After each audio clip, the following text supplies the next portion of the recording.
forgiveness. Magpatawad ka na, kapatid, as the Lord has forgiven you so many times.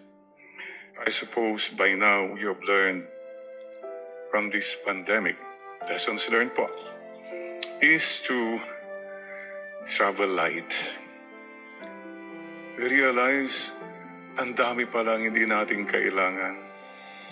Nandyan lang, mga damit na hindi mo nagagamit, sasakyan, hindi mo naman nasasakyan, o mga iba dyan, mga jewelries nila na hindi nila ma-display para kainggitan.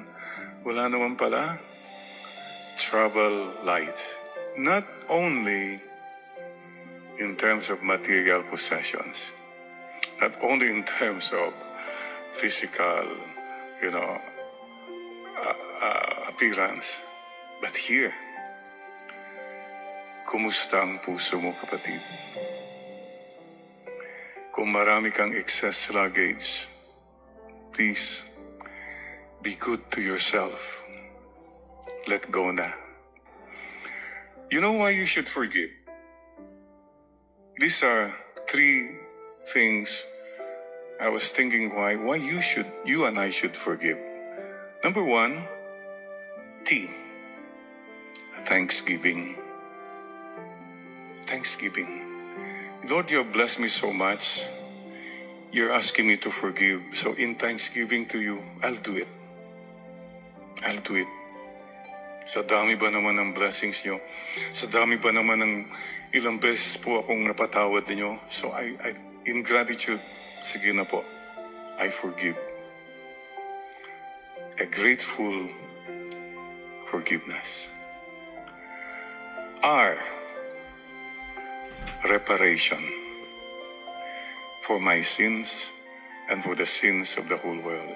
So when you offer it, Lord, bilang pagpapatawad po sa aking mga maraming kasalanan, sige na po, reparation po, I offer it na.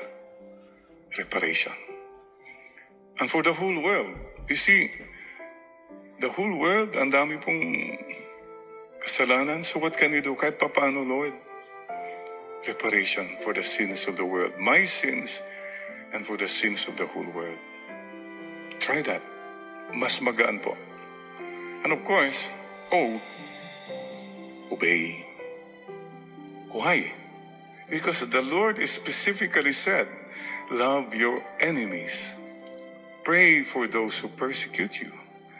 It's clear.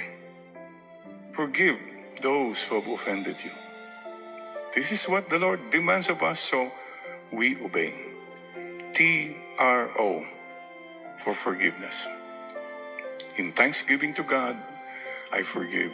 In reparation for my sins and for the sins of the whole world, I forgive. And in obedience to my God, who told me to forgive my enemies, yes, Lord. And you know what? When you forgive, you think you're doing something good for the Lord? Not really. You are doing something good for yourself. You set yourself free from the prison of unforgiveness. Ang hirap kaya, yung marami kang taong kagalit, ay naku, ang bigat po yan, excess luggage. Mayroon pong magandang kwento. I mean, a very good writer, the late Soc Rodrigo. I remember this when I was still in college. I remember reading something he said like, nandun ako galit, nagngingit-ngit. Nalaman ko na lang yung kaaway ko, tulog na tulog at naghihilik. Be kind to yourself. Forgive na. And be free. And you can face God at the end of your life, wala kang bagahe. Problema nila yon. Yung mga gumawa ng masama sa'yo, that's their problem. That's their demerit. That's your merit. What is the difference between grace and mercy? Yung grace, you receive something good that you don't deserve. Grasya yan. Hindi ako karapat-dapat pero natanggap ko pa rin. That's grace from God. On the other hand, yun namang mercy, awa, yung masama na dapat mong matanggap, hindi na lang binigay sa'yo. That bad thing you deserve is not given to you because of mercy. Grace is when you give something good to people who don't deserve it. And mercy is when you don't give something bad to people who deserve it. This is our model, the grace and the mercy of God. May you be more gracious, and may you be more merciful. So thank God that you were given the grace not to take revenge, not to go down to the level of the evil one, but to rise up with faith and say, Lord, thy will be done. Ano ba yung TRO? Temporary Restraining Order.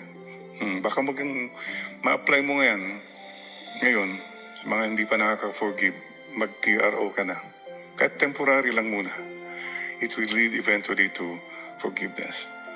And you know, what the Lord invites us, very simple. Sa lahat po ng nabibigatan ng maraming drama, mga unforgiveness, hurts, the Lord's invitation today is, come to me.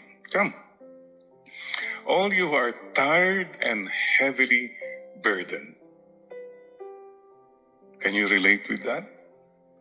What makes us tired and heavily burdened? Not so much the difficulties around us, but here, the heaviness of heart, may mga tampo ka, may mga galit ka, kayabangan mo, regrets, ang dami po, it's all there. Come to me.